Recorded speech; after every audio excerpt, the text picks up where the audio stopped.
Good evening. This is Laz Jr. Do me one favor, hit that subscribe button. Subscribe to my channel. I would gladly appreciate it. Today I'm going to do reaction. Matt Walsh, that's his name, one of my guys I like to listen to. And he's going to talk about a trans activist who doesn't take accountability for what she said. Without further ado. That's agenda on so many issues.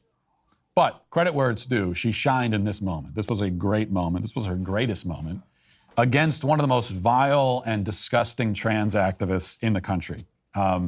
This is because they got a bunch of activists that they brought in, and one of them is Alejandra Caraballo, who's a male who identifies as a female and is an absolute soulless ghoul of a human being.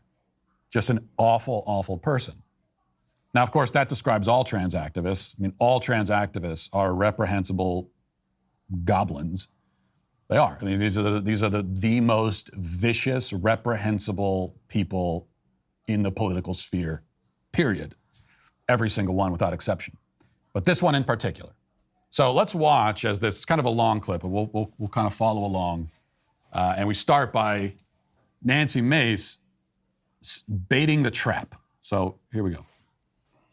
Is rhetoric on social media a problem and a threat to our democracy, Mr. Ward? Yes, absolutely. Mr. Siegel? What's up with his eyes? Yes. Ms. Caraballo? Yes. Ms. Nomani? Yes. Ms. Tyler? Yes. Another question I have, do you believe that rhetoric targeting officials with violence for carrying out their constitutional duties is a threat to democracy, Mr. Ward? Mr. Siegel? Yes. Yes. Yes. Yes. Yes. All right, thank you very much. Only a few weeks after the attempted attack on a Supreme Court justice on June 25th, one of the witnesses, Alejandra Caraballo, tweeted out the following in response to a decision on abortion overturning Roe v. Wade, and I'll quote directly from the tweet: "The 6 justices who overturned Roe should never know peace again.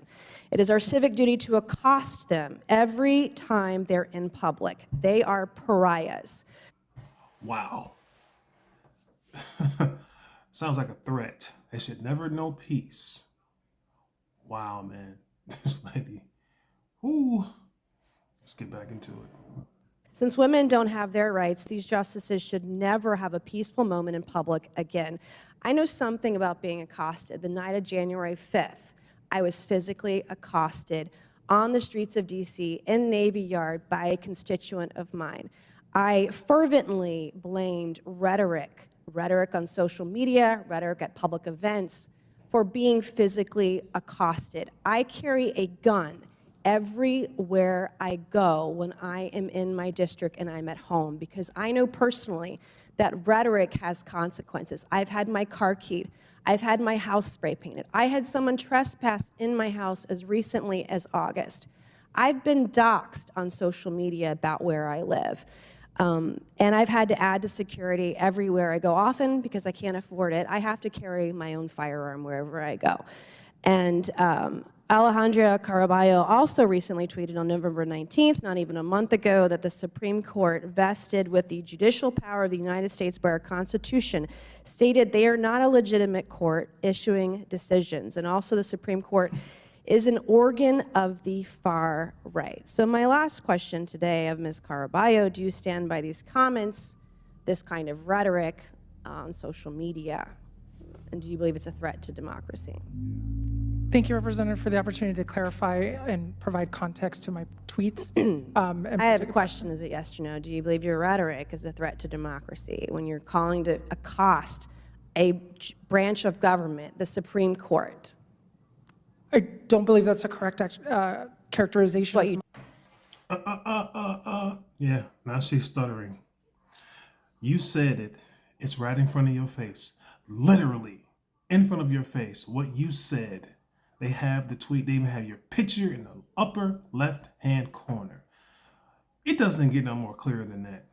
It doesn't. Well, this man who thinks, who wants to live his life as a woman and does not want to, he does not want to take accountability for what he said. And they have the tweets in giant cue cards with what he said. It don't get no more clear than that. There's no context. They just copied it off Twitter and blew it up in gigantic cue cards the size of tables. And it's right in front of your face. You don't want to take accountability for that?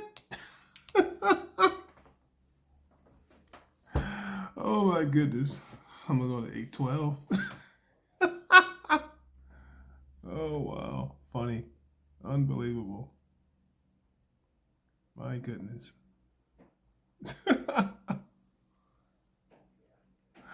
Oh wow. And it could be a bad thing. It could be a flaw. But it does emanate from, it's a sensitivity. Like you care about people. That's what it means. If you're actually sensitive, it means you're a sensitive and caring person. It's not bad to be a sensitive and caring person. I'm not, but it's not bad to be that. And yeah, it can go a little bit too far sometimes and all of that. But that's not the issue here. This is not about sensitivity. This is not about they want civility in language. Now, the real answer that Caraballo is not going to give and didn't give there is that, well, no, it's okay to call for accosting Supreme Court justice because they deserve to die. Like he wants them dead. That's it. Actually wants them dead. These people, they would be happy if someone actually made it into Brett Kavanaugh's house, the guy who came to kill Brett, if he actually made it into the house and murdered him and his whole family, they would be happy. They would be ecstatic. So that's the end. It's going to do it for me. It's just unbelievable. The things that people do, the things that people say. Anyway, I would gladly love it if you guys appreciate, I would gladly love it if you comment. That's going to do it for me. God bless.